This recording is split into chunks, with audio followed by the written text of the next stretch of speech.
Robin Lucky. I'm the president of the Calabasas Alliance. This is the fourth in a series of informational gatherings called MindThink. The MindThink speaker series evolved as part of the work from a group of concerned citizens who formed the Calabasas Alliance last July. The Calabasas Alliance is a 501(c) nonprofit organization whose mission it is to educate, advocate, and inform our community on the effects of mining and how this will change our water, air, land, wildlife, and even possibly you. I would like to thank the Santa Cruz Center for our meeting space tonight. And before we get started, I'd like to introduce all our all-volunteer board of directors, advisors, and some special guests. Sky Leone, our board chair. Hi, everybody. Thank you. Unfortunately, our VP, Patricia Randolph, is not here. She is the graphic artist genius that makes our stories shine. And if we have time, we've just created a Jaguar public service announcement in May. You may have seen it on our website. She did that. I'm incredibly proud of the work that she does. Emily Monologue, our secretary, she is not here this evening. Jay Thompson, our treasurer, and my husband, the much better half.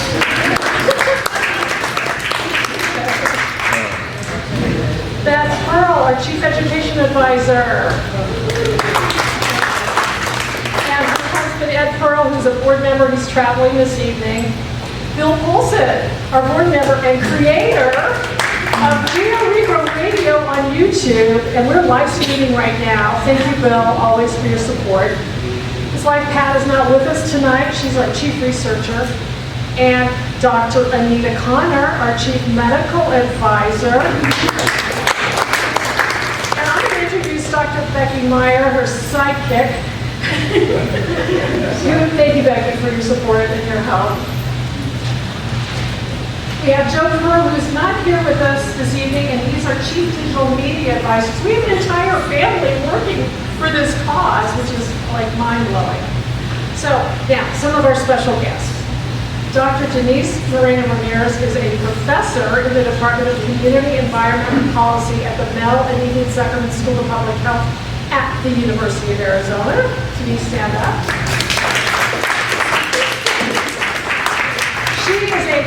She is also the President's Doctoral Fellow.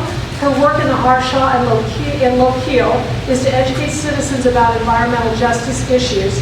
She is a true Nogales hometown hero. She could work anywhere in the world, but she decided to come back to help the community she grew up in and has been incredibly helpful to us.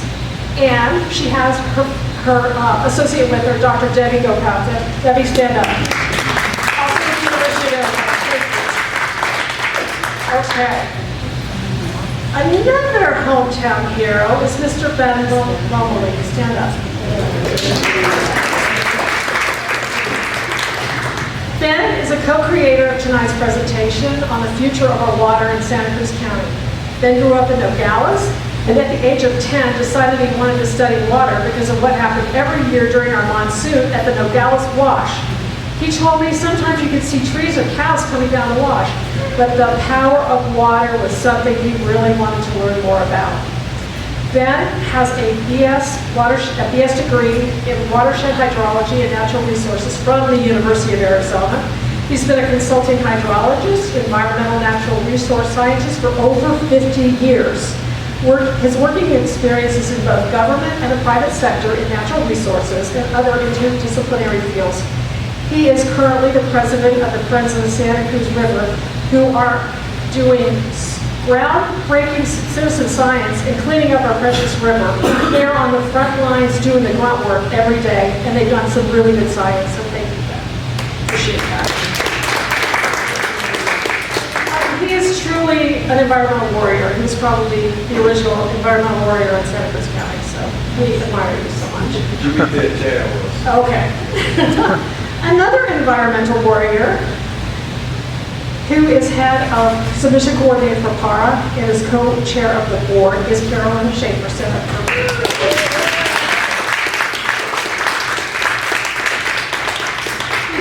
I would say this with Carolyn and Ben, we stand on the shoulders of giants. You know, we're still a young organization, but they've been instrumentally helpful and supportive, and we're so grateful. We're so grateful to learn from you and have capacity in their presence. Carol will come up in a little bit after this presentation. We're going to go through a video that they've done on really the situation, how bad the situation is for dewatering. So thank you. Now, our presenter is Chris Gardner, hydrogeologist. Chris grew up in Michigan, loved the outdoors and earth sciences. His bachelor's degree is from Michigan State and his master's degree is from Western Michigan State.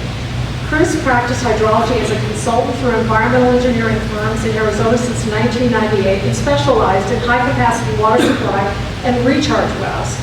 He retired and purchased land in the Patagonia area. After his move to Patagonia, he learned of the historic work done by various groups to protect and preserve the area. Chris quickly realized his expertise as a citizen scientist would be helpful to protect groundwater in the area for the most beneficial uses, which are to support people, plants, and species. Chris is on the board for the Patagonia Area Resource Alliance, Friends of Sonoyta Creek, and a member of the Town of Patagonia Flood and Flow Committee, and a volunteer at the Borderlands Restoration Network Nursery. Please help me welcome our presenter, Chris Gardner.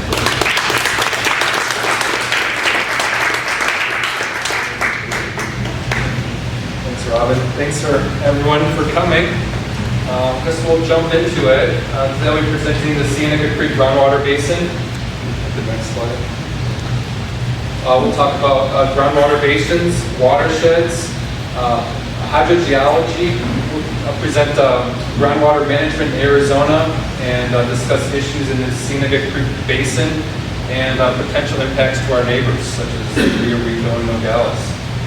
Groundwater basins are large-scale units of groundwater storage separated by their mountains and geologic formation. This slide shows the Cienega Creek Groundwater Basin, which is bounded by 6 mountains and the Canelo Hills. In all groundwater basins, valleys form between the mountains, which is where our aquifers are present. The mountain ranges separate units of groundwater from one valley to another.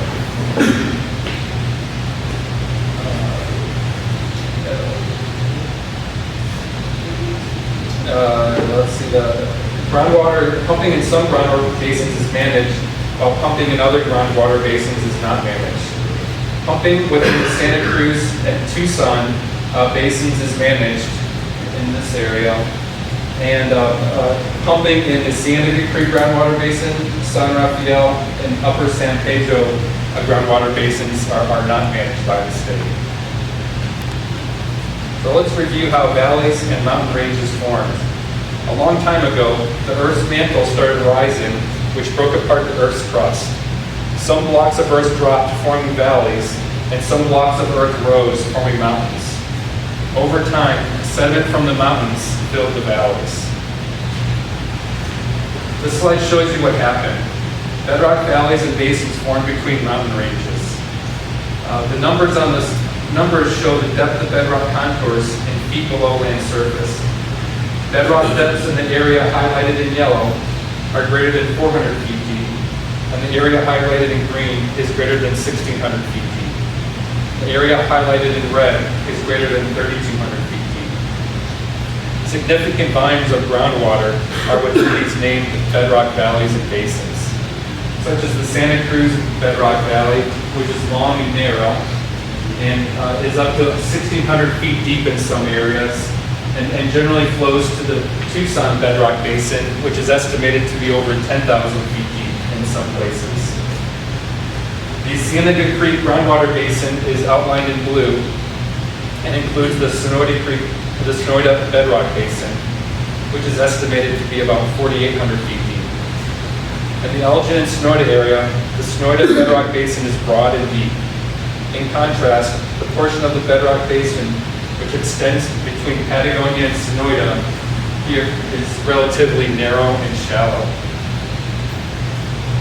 The town of Patagonia wells are not, back one more. Yes, Sure. So, however, the town of Patagonia wells are not in that deep bedrock basin. They're within stream bed deposits, and their wells are less than 100 feet deep.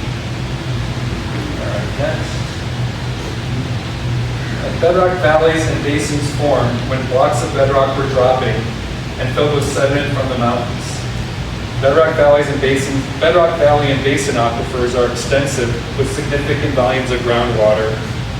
Streambed aquifers form later with the development of watersheds and are significantly smaller than the Bedrock Valley basins. Aquifers are filled with water from precipitation which falls in the valley, precipitation which runs off the mountain in the form of mountain front recharge, and recharge from the mountain block. Mountain block and mountain front recharge are important to maintain perennial flows. Water from the mountain block is old water which travels slowly and deeply through the mountain to the aquifer. This old water provides a source of water which helps buffer the effects of drought. Watersheds are defined as the area of land which contributes surface water to a stream or drainage. Cienega Creek and Sonoda Creek are major drainages in the Cienega Creek. This is the Cienega Creek groundwater basin, and we've got these two major drainages. I don't know how that happened. Oh, I touched the screen? Oh. Well done.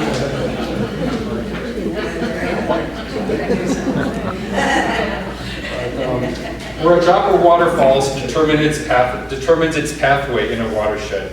Each watershed is a pathway for water to get to the next larger watershed. For example, consider a drop of water that falls on the Sonoda State Fairgrounds, or the Santa Cruz County State Fairgrounds in Sonoda, which is on the border of the Sonoda Creek and the Cienega Creek watershed. Right here, and if you look at a map, the watershed goes right through the middle of the track. So envision a drop of water falls on the west side of the track and makes it to groundwater. It will flow to the Santa Cruz River into Rio Rico. However, if that drop of water falls on the east side of the track and makes it to groundwater, it's going to flow all the way to Tucson before it enters the Santa Cruz River. Next slide. The Patagonia Municipal Watershed, shown here outlined in white, is at the center. In Patagonia, Patagonia is at the center of the Patagonia Municipal Watershed. The Patagonia Municipal Watershed includes 6 watersheds which are tributaries to Sonoda Creek. Within the Patagonia Municipal Watershed, the Sonoda Bedrock Basin is primarily present in the upper Sonoda Creek and Casablanca Canyon, or Casablanca watersheds. The aquifer beneath the town is in streambed deposits and relatively shallow. The municipal wells are less than 100 feet. And like the county fairgrounds, the mine, shown here in this yellow circle, is on the boundary of 2 watersheds. And depending on which side of the mine the water is discharged, water will eventually flow into the town or downstream of the town. The Cienega Creek groundwater basin has several challenges. It's a high elevation groundwater basin which does not receive flow from other groundwater basins. The only water input is precipitation, local mountain front recharge, and local mountain block recharge. This puts the Cienega Creek groundwater basin in distress during drought. An additional challenge is that pumping in the Cienega Creek groundwater basin is not managed by the state.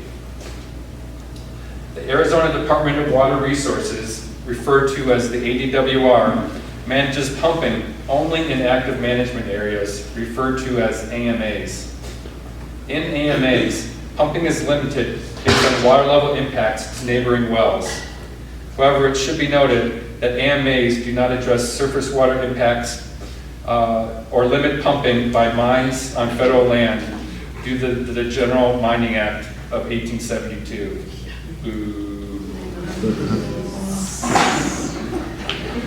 I'll use this graphic over the next few slides to contrast groundwater basins within AMAs and groundwater basins outside AMAs. Let's see, let me go back up one. So here's the cross-section of earth showing interbedded gravel, sand, silt, and clay from land surface to bedrock. The area below the water level is saturated with water. The water is within the pore spaces between the particles of sand, gravel, and clay. The aquifer extends from the water level down to the top of the bedrock. And this is an existing well, and pumping it of just a single existing well in an aquifer will have limited drawdown. Next slide.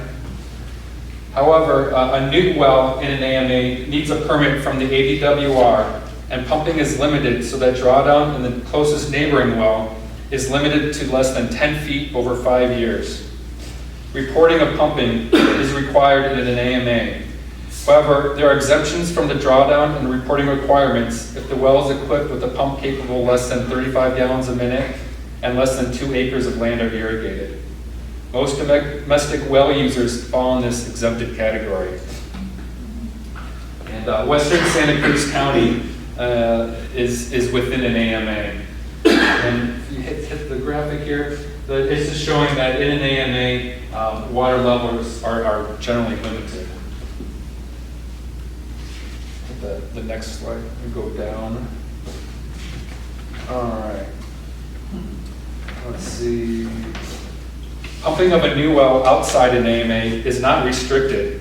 Even if that pumping dries up neighboring wells, this is the situation in the Wilcox Basin, where water levels are dropping significantly, wells are going dry, and there are subsidence issues.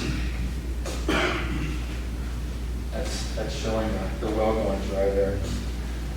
Next. One of the main water issues for eastern Santa Cruz County is that the groundwater basins are not in an active management area. In contrast, the Santa Cruz AMA and Tucson AMA are present within western Santa Cruz County. So we're going to start talking about issues in the Santa Cruz Basin. In the Sonoyta and Elgin area, water levels are dropping about 1/2 foot per year due to increases in water demand for housing and viticulture while being in persistent drought conditions. Any new development in the Elgin and Sonoyta area can pump their neighbors dry. This is why being in an AMA in rural Arizona is critical. 1/2 foot per year, you said? What's that? It was 1/2 foot per year. 1/2 foot per year. There's some wells that are hanging in there, and there's some wells that are going declining, but in general, according to some studies, at average, it's dropping about 1/2 foot per year. In the Patagonia Mountains, next slide. In the Patagonia area, there are unknown impacts from industrial mining in the Patagonia Mountains. The mine has to dewater the mountain to get to the ore and has applied for a permit to discharge 6.48 million gallons per day to Harshaw Creek.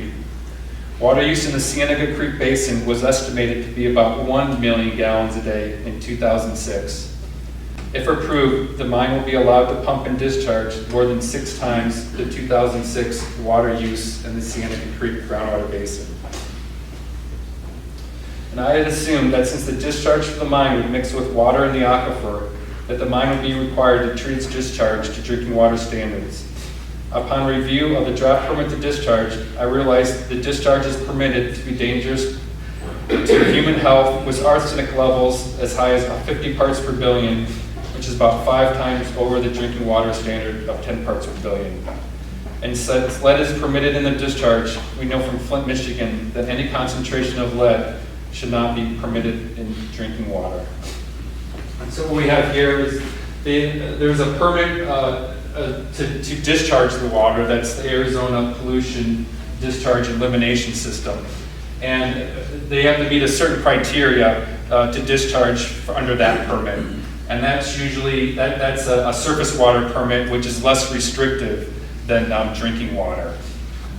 For their Aquifer Protection Plan permit, they have to meet aquifer water quality standards, which includes lead and arsenic and lead, up to 50 parts per billion.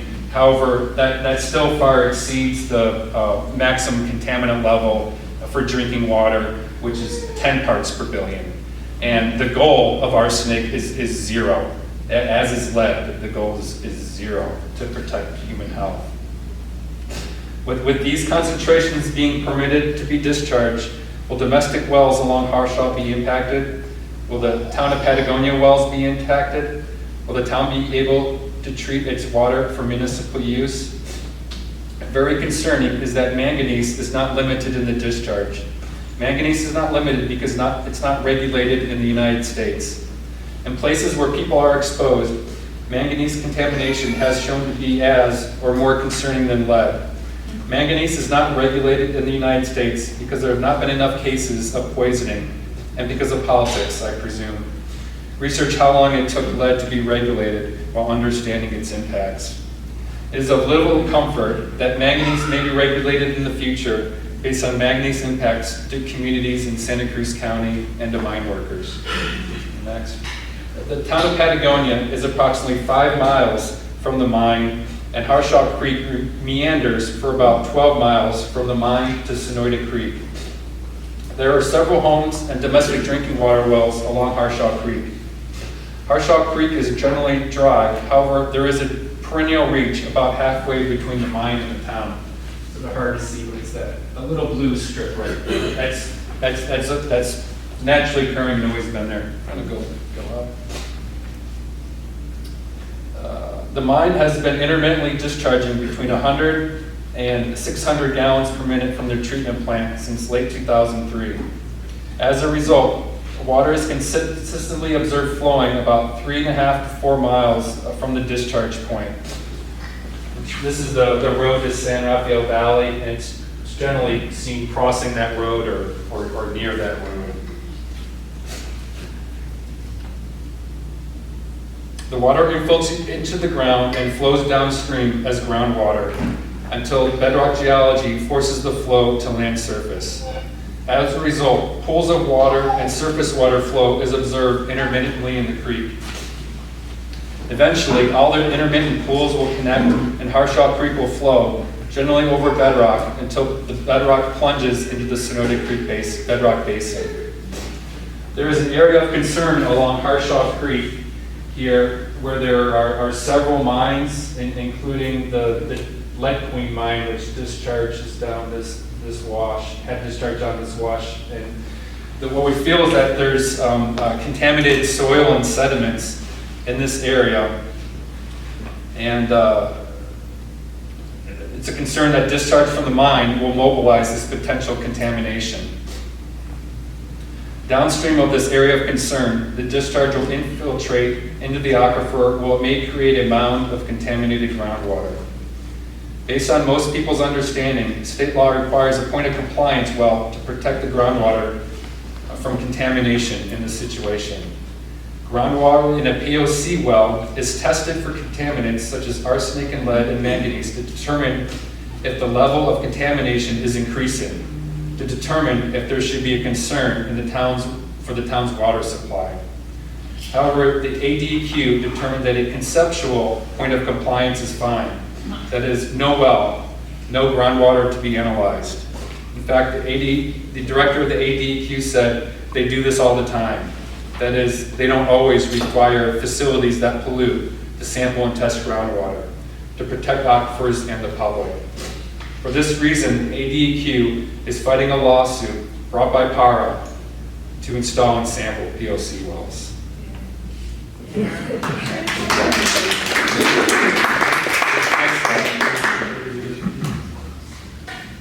My major concern for water availability in Patagonia and everywhere is drought. Drought's the big concern here. Town of Patagonia wells are shallow, and the town almost had to lower their pumps in the past due to dropping water levels during an excessive short-term drought period. However, the mine can accelerate the effects of drought and potentially contaminate the aquifer. These issues can compound.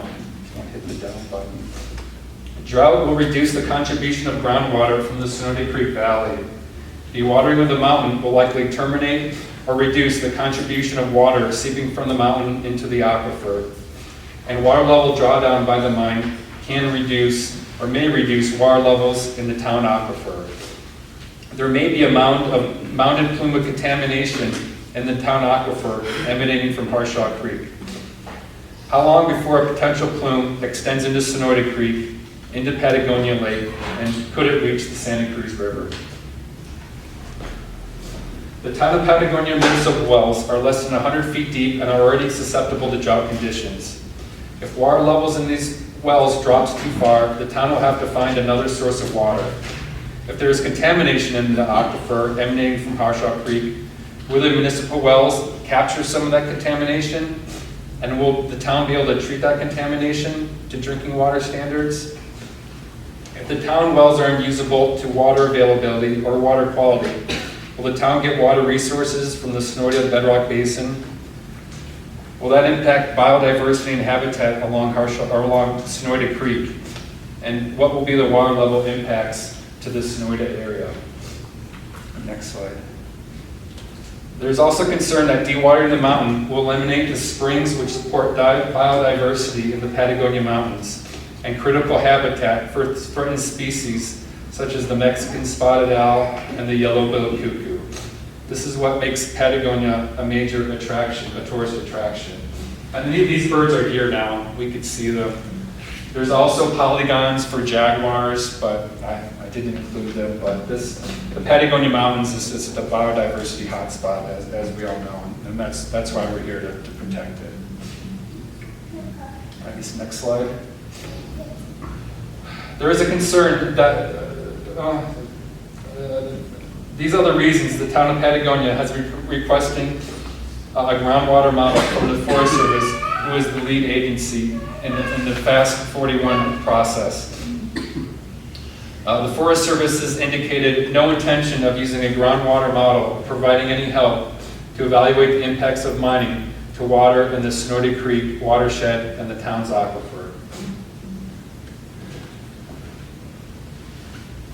Water contaminants will be mobilized. What contaminants will be mobilized from Harshaw Creek? Will those contaminants make it to Sonoyta Creek, Patagonia Lake, to Rio Rico, and to Santa Cruz River?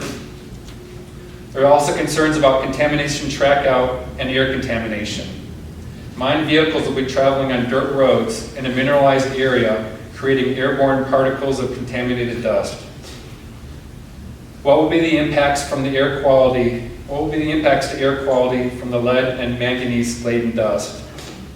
How much contamination will be spread by the dust once it settles on the land? It's a concern since contamination in the watersheds, even in the soil and air, can impact water quality and health in the watershed. I think this is the slide I wanted to be on. But it goes beyond the Patagonia municipal watershed. It's unknown how much contaminants will be tracked out by the mine by haul trucks, worker vehicles, and workers' clothing and boots. Will laundry services and wastewater treatment systems have to deal with lead and manganese grit?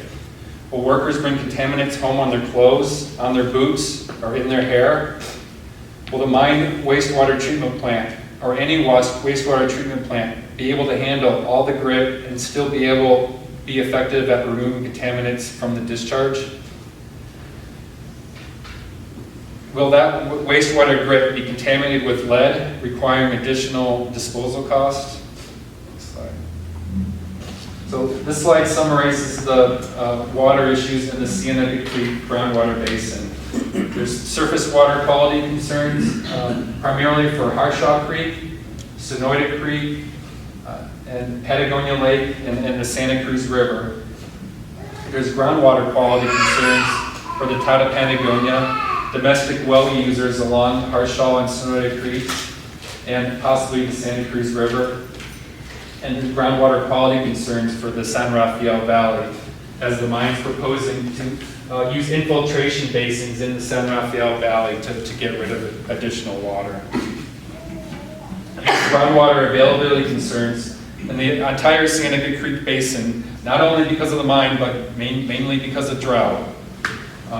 And upper Santa Cruz River Valley, this is the Santa Cruz River flows from the San Rafael Valley down into Mexico and returns, flows back north to the U.S. And there's some groundwater availability concern. Bob Proctor, he's with Friends of Sonoyta Creek, and Carolyn Schaefer has been help organizing all this, along with Robin Lucky with the Calabasas Alliance. And Aaron Rontek with the Nature Conservancies provided us with these wonderful photos from the Nature Conservancy. It does snow in the Patagonia Mountains. So people ask, how can they help? I say, there's a lot of volunteer opportunities in Patagonia, not only with these organizations, but others. You can explore that. You can collaborate, contribute, follow on Facebook, whatever, and of course come visit Patagonia and the Nature Conservancy and all that we have to share. It's a wonderful place. Yeah, so I've got some references here if anyone wants them, or be happy to take questions or comments or discussion. Chris, are you going to make this presentation available? I could. I haven't thought about how to make that. Maybe Sometimes the graphics with the animation looks clunky, but so any other questions? Yes, Robert? Thank you. This is an amazing power to have a microphone. Since I don't usually speak super strong. And anyway, one of the considerations when we first started thinking about, from the Patagonia point of view, the dewatering operation was the consequences on the surface of deep dewatering. And for that, I took the cone of depression,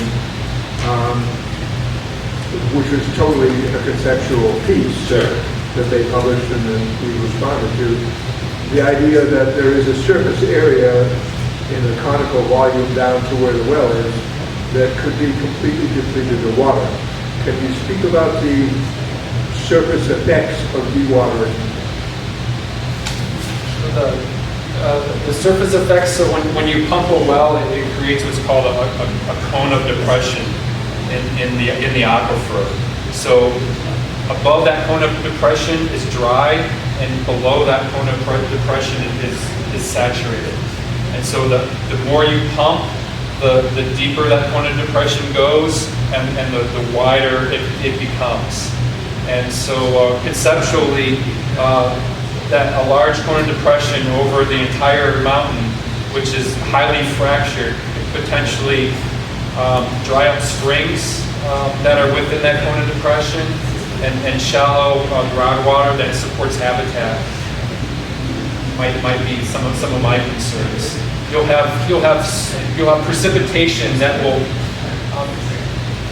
temporarily fill up those springs that once had water, but once that cone of depression drops and you don't have that base flow, that groundwater base flow to a spring, springs that once may have flowed year-round from that groundwater. Springs and lakes are just expressions of groundwater at land surface. So if you drop the water level, it could potentially, dry up perennial springs. Okay? A couple of points to clarify. Chris uses the acronym POC. That means point of compliance. And a conceptual point of compliance is not compliance. You have to have an actual point of compliance where you measure things. He also used the acronym AEDQ. And most of you may be familiar with that if you're from here. That's Arizona Department of Environmental Quality. Regarding a cone of depression, it's not really a cone, especially in that area where it's fractured rock and mountains, but it's certainly a depression. It's certainly a loss of storage because they need to completely dry up that mountain to reach those minerals. And so when they're pumping that out and water flows to Harsha Creek and Samoyed Creek, that could cause flooding in the initial stages through Patagonia and Samoyed Creek. Now, after it's all dried up, Chris has already addressed that. We're going to have dry wells and dry creek and not enough water to keep Patagonia supplied. So I just wanted to clarify that and turn it back to Chris. Do you have a question? And I'm willing to answer any questions too. Go ahead, thanks. Go ahead. Thank you for this presentation. It was really, really good. I'm Nicole Llanes. I was wondering what are the strategies currently that are being had, this coalition or different organizations at the local, national levels? Sure. Carolyn. Transition. Are you a plant for segue? Thank you, and welcome everybody for being here tonight. And yes, isn't Cone of Depression aptly named? Yes, it certainly is. I'm Carolyn Schaefer with Patagonia Area Resource Alliance, and we have been in existence for 12 years now. We're the baby in the state. Save the Scenic Santa Ritas have been at it for 27 years, and up in the Superior area, they've been at it even longer. But the good news is, delay makes a big difference. And what was the original question? That was the segue? What are we doing about it? What are we doing? Strategy. National, local. At the national level, thank you. Okay, because the national level is key. One of the best things that, in my opinion, our organization has done during our existence is establish very strong relationships at the local level, the state level, the regional level, and the national level. We work with Earthworks, who is the primary national organization working to change the 1872 mining law. We also work with Center for Biological Diversity and more. A lot of the organizations. What are we doing about the changes in the law? Well, we're a small local group of people. What we are doing is essentially watching and paying attention to what is going on. Hence our name, Para Watchdogs. And I like to say, when we see something going on, we bark very loudly to all of our large partners who have the experience, the expertise, and the money to do lawsuits, etc. Right now, our organization is involved in one actual lawsuit against the state Arizona Department of Environmental Quality. We have comments in on 2 other permits pending issuance by the Arizona Department of Environmental Quality. The air quality permit and the ASDEPI, Arizona Pollutant Discharge Elimination System. This is a great way to grow old and be challenged so you remember things and keep that brain functioning, I'll tell you that much. These legal actions are because the state agency is egregiously and outrageously not even following the weak existing laws. The Arizona Pollutant Discharge Elimination. Yes, that one. The main legal issue, there's 2 main legal issues with that one. The first is that they are going to dump this water into 2 creeks, Harshaw and Allen Gulch. The federal law says that you cannot discharge into impaired waterways. When the state took over the Clean Water Act for the federal government, they are supposed to do what is called total maximum daily load reports every 5 years. The 2 creeks that are intended to be impaired by this, those reports are more than 20 years old. There's first egregious thing. Second egregious thing is that the agency, ADEQ, said, not a problem, this was an existing mine site. And we provided documentation directly to the EPA, Environmental Protection Agency at the federal level. Our organization wrote to the EPA and said, you have got to exercise your oversight over this state agency because they are not doing what they are supposed to do. And that has also contributed to slowing them down. Both of these pending permits, the ASDEPI's permit and the air quality permit, in normal circumstances, they would have already issued those permits. But we haven't even had to do an administrative appeal because they haven't issued them yet, because EPA is watching ADEQ very slowly. And both of these situations are egregious. And for instance, if ADEQ was allowed to declare that as an existing mine site, there are approximately 19,000 historical mine sites in this state that would immediately be exempt from Clean Water Act. We cannot allow that to happen. The Aquifer Protection Permit, that one we're actually in a lawsuit on. We went through the administrative appeal. Now we have filed in Superior Court.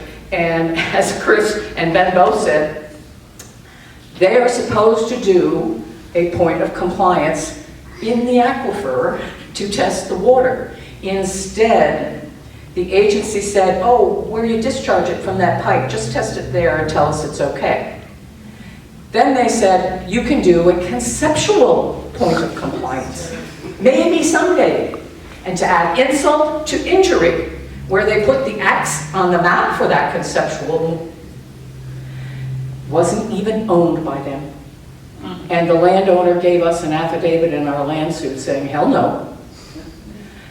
That is where the 3 permits with the state are right now. We also have a lawsuit at the federal level against the Forest Service on not doing cumulative impacts, but that's not water related, so I won't go into that one tonight. And what the big thing right now, which you may have heard about, and this was kind of weird. How much time do we have? 3 hours now? I'll keep it short. Because this mine company squeezed itself onto about 600 acres of private land, it needed no federal NEPA oversight at all. All they needed were these couple of state permits. Unfortunately, the first one from the Department of Water Resources, ADWR, groundwater. Mining companies have no regulations. Take as much as you want, doesn't matter. So there wasn't anything we could do about that. The other state water permits that we need, I told you about what is going on with those at the moment. And surprisingly to us, the mining company went to the federal government and convinced them that these are critical minerals needing to move away from fossil fuel, and national security is an issue here. So they volunteered to be on the FAST 41 program. FAST does not stand for the speed. FAST stands for Fixing America's Surface Transportation. It was signed by President Obama. It was supposed to be about surface transportation. But because these are critical minerals and national security, they talked the government into being the first and currently only hard rock mining operation in the entire United States that is on the FAST 41 program. It's not fun being the guinea pig. And so they are now subject to NEPA, National Environmental Protection Act process, et cetera, et cetera. Fortunately, we have incredible experts in our county, many of whom are volunteering to be on what we have created as advisory councils to each of those specific topics, water, biodiversity, et cetera. And Chris is on some, and Ben is on some, and there's probably some others in the room too. And Anita, yes, public health. We are currently, bless their hearts, reading the 200 and some page mine plan of operations, which is not exciting reading, I assure you, and creating comments. When the public scoping comment period opens up on May 10th, we will have X amount of time. We're not sure how much time. The Forest Service has said you'll get 30 days. Are you kidding me? And the town of Patagonia has written to the Forest Service and said we need 90 days. The county said 60 days, and we'll wait and see what happens. I'm in contact with Congressman Grijalva's office, and they are ready to make a recommendation depending upon what the Forest Service does. 60 will be better than 30, 90 would be much better. But the good news is, we're not just rolling over. We have a lot of intelligent people who care about this area, who are going to create a set of comments that probably have never been seen anywhere else in terms of the powerful information that will be there. After the 60 or the 90 days is complete, the Forest Service will then return comments, typically a couple of months. Ben's a NEPA expert. Typically a couple of months, and then they will release what is called a draft environmental impact statement. We, the public, then have another 30 or 45 days to comment, and they'll do a few things, maybe, maybe not. They will then issue the final impact statement, and that's when our conservation organizations will sue them. Because they will not do this to the highest level that needs to happen in a region identified by scientists as most in need of research and protection for species survival. The Patagonia Mountains have more than 100 federally endangered, threatened, and sensitive species. We live in paradise, and we are protecting paradise. And I am profoundly grateful to each and every person who is stepping up and doing what they can in terms of volunteering or donating or whatever they can. And I also have to say how incredibly grateful I am to the establishment of the Calabasas Alliance group. 6 months, you said? It'll be, our 1-year anniversary will be July 25th, and we actually got started because of I got a text one day from our neighbor who's a pharmacist who said, hey, they're putting a manganese processing facility possibly in Rio Rico, and I go, oh, no, they're not. No. And so we got I have to tell you, it was a group of new homeowners, newer people that had moved here from the East Coast. Bill was here one day from Baltimore, he and his wife Pat, when this news came down. So, I have a media background. I also have 2 medical degrees, so I feel very worried about manganese in the water. We have submitted a piece of legislation to the state. It is stuck in committee that would treat manganese the same as lead. That needs to happen. The state of Arizona legislative is a big mess right now, but hopefully they'll come up for air, and it's an election year too, so we got that going for us. But anyway, we're sister organizations, as well as all these other organizations that we work with. And Robin talked about what their mission is. PARA's mission is essentially 3 things. Number 1, to hold the federal and state agencies to the existing regulations. Why should we have to sue? Because if you don't, they'll do whatever they want for the corporations.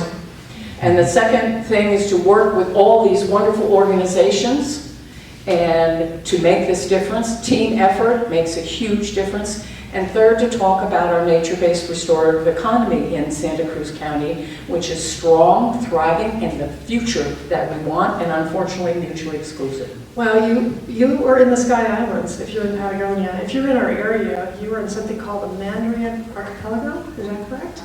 And this is all these wonderful places come together, and you didn't know it probably.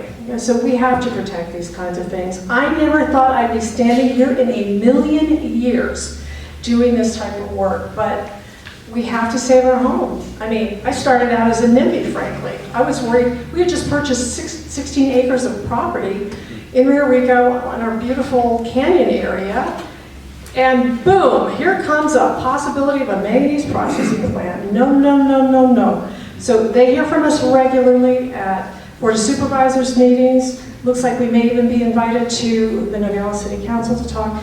We are tireless with talking to our state and our state and federal legislators too. They're sick of us, but too bad. So thank you. Do you want to show the video? You ready to show the video? No, let's show this. Okay. I want to start this off by A couple of clarification points. You may not know, this is not an open pit mine. It's underground, it's all tunnels. So what you see is not the mine, you see just the surface operations. Those aquifers take hundreds of thousands of years to fill up. We're going to dry them up in 20 to 60 years. Now, the Kona Depression, after they stop pumping, keeps growing because it's groundwater. It takes years. And so it may be like this to start with, but even after they stop pumping, it'll spread. They call it, the wings are gonna spread. So the other thing to understand is that this is a company that's foreign and they're getting these minerals free. They're not paying a penny for the minerals they're taking, and we hear most of them are going to China. You have a question? I do have a quick question for either Ben or Chris. In the plan of operations, Diane, right here. You, hi. Preston's mom, actually. Hey, in the plan of operations, they talk about the rapid infiltration basins. Can you speak to that a little bit? I don't understand the difference between that and the release into Harshop that was a separate thing. What we see in the plan of operations, and I'm only giving it a brief review, is that they have 2 areas with 3 alternative basins in each area. They're going to pick 1 in each area, so they're really, from what I understand, talking about 2 basins. And there's no way, in my mind, that they can pump 6.5 million gallons in the 2 little basins up there. And what we see is that they're located on the San Rafael side of the watershed, so that's... Do you know what the concept behind those is? Is it so that it infiltrates back Slowly. into the aquifer?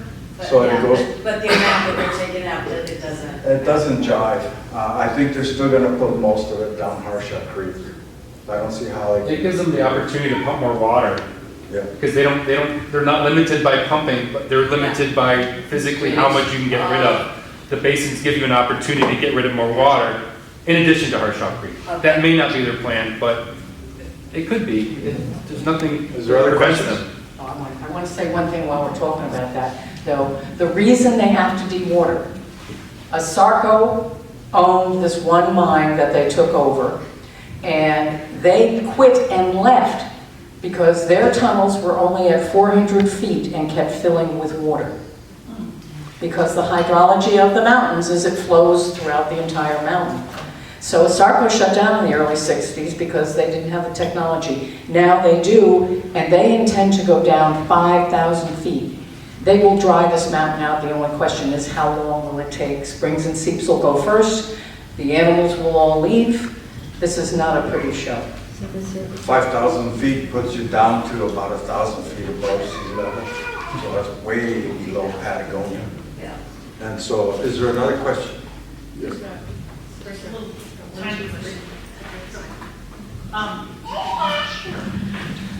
Just a question about the POC. Thank you for the lawsuit.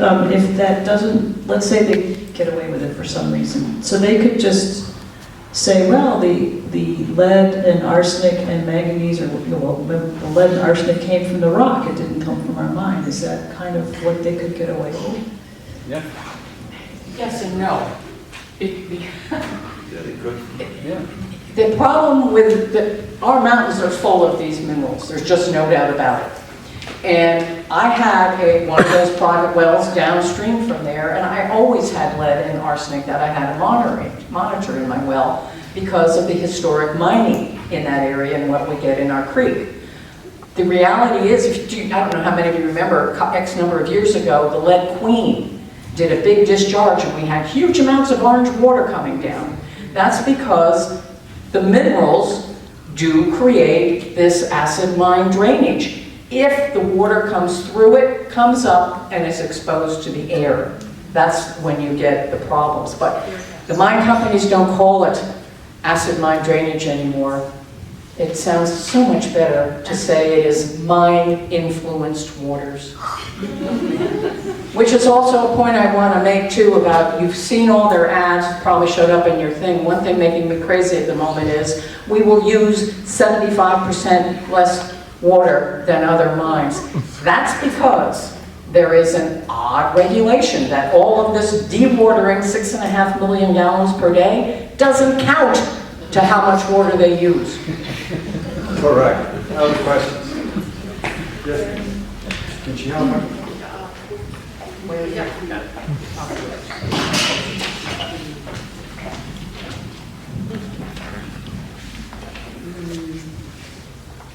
There was a much anticipated meeting with our Attorney General for the state of Arizona, Chris Hayes. It was going to come to Patagonia, and that was rescheduled like 24 hours before the event, from April 30th to May 30th. Smells fishy to me. I'm kind of wondering what's going on behind the scenes, and I'm wondering, one of the things that I was hoping to bring up at that meeting for public comment was, can the Attorney General Office put pressure and oversight on the Arizona Department of Environmental Quality? And so now there's a whole month where she's not going to have this listening meeting. And so that really concerns me and what's going on. And I'm wondering if you think it would be an effective strategy for all of the concerned citizens to be writing letters to the Attorney General and urging her to have that oversight with DEQ, in addition to what your wonderful organizations are doing. But I'm just thinking, if they get flooded with lots of letters, would that be an effective action? Yes, no, the question is when.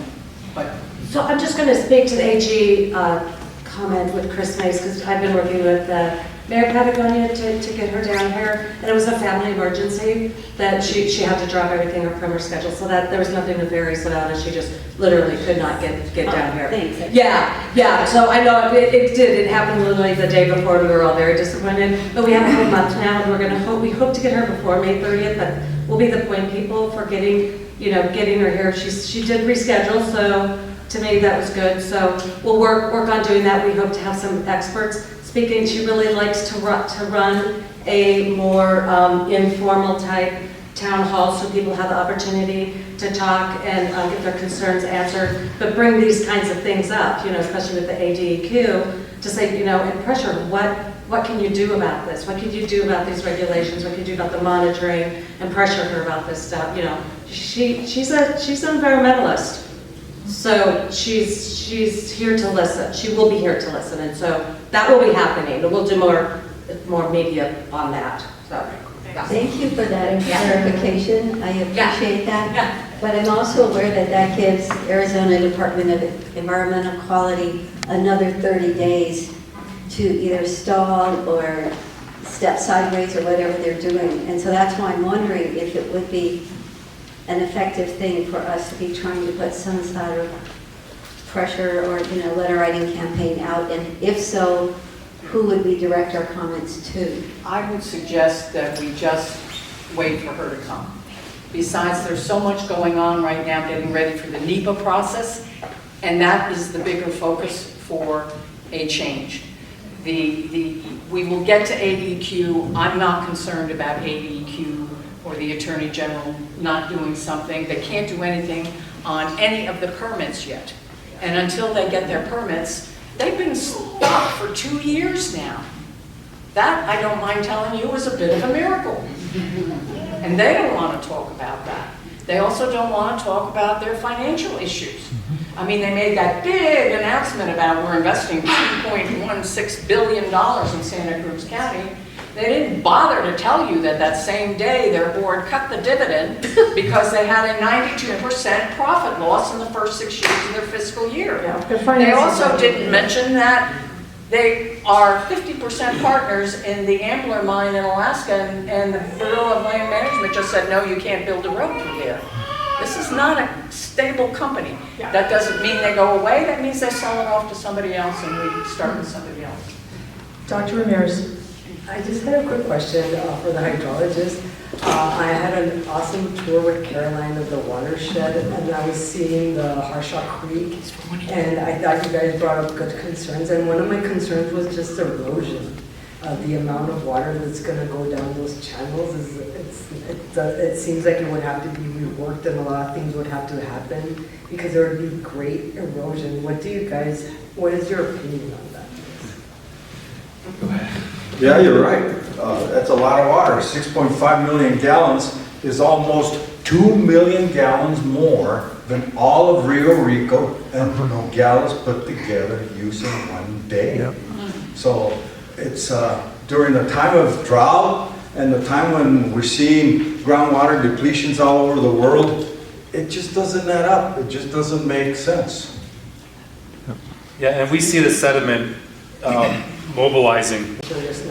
Yeah, Edelman, there's been a master's thesis that's looked at that study. I can. ARS 11-812 that says that no county or municipality can make any rule, regulation, or standard that would impact a mine on private property of more than 4 acres. They could put that manganese processing plant on their 600 acres in Patagonia, and there is nothing we could do. So there are many, many concerns, but in the interest of everybody, A, being able to have a more peaceful night if I don't tell you everything, and B, I want to just introduce this video.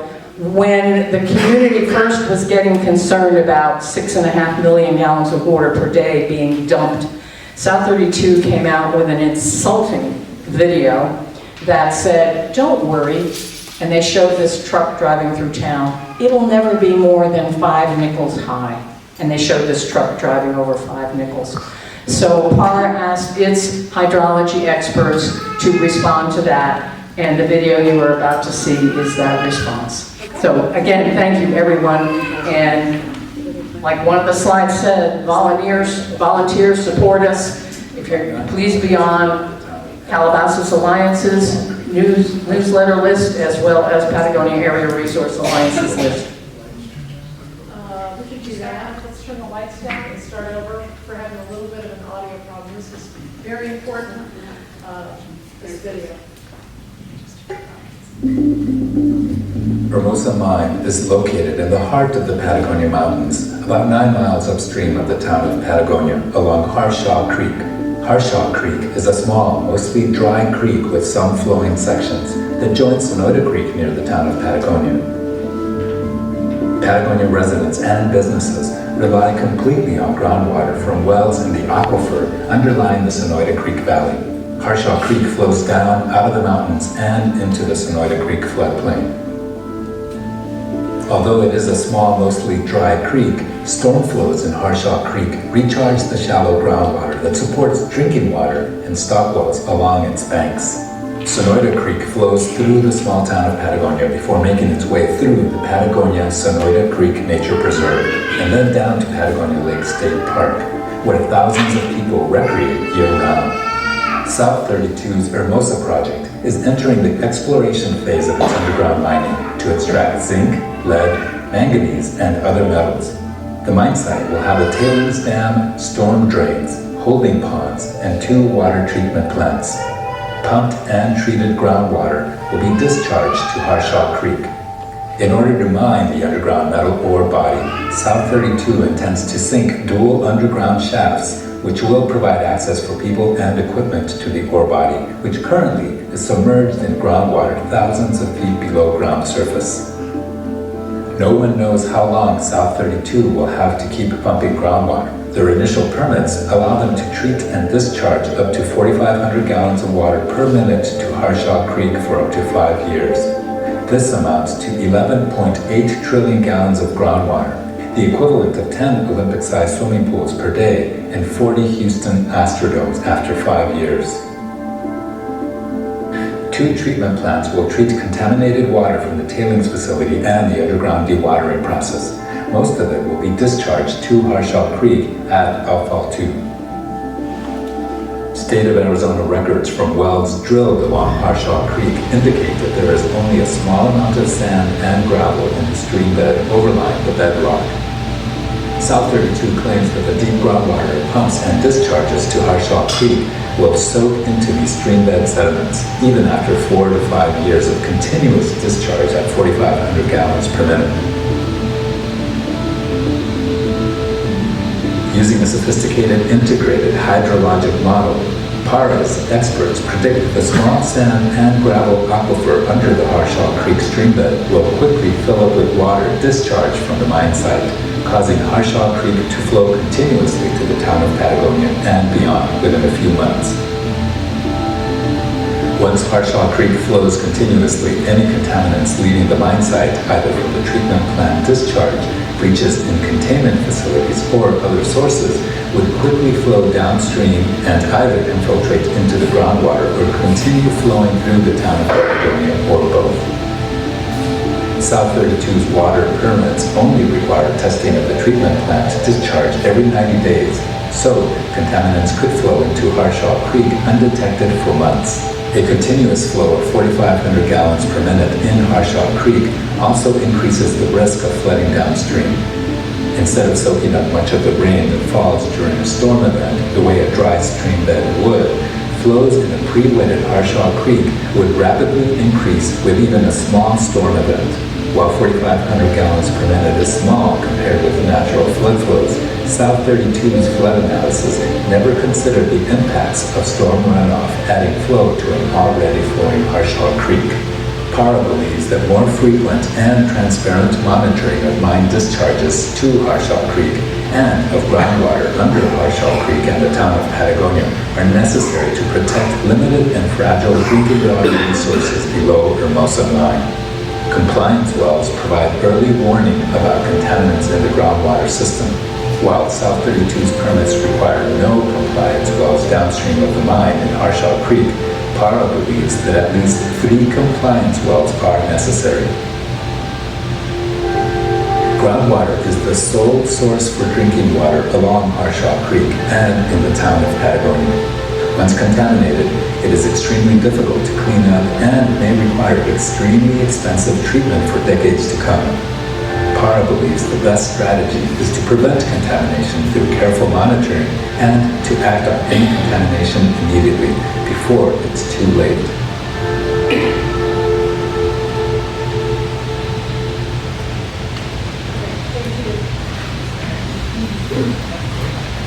All I can say to each and every one of you is thank you for coming. Thank you for paying attention to this.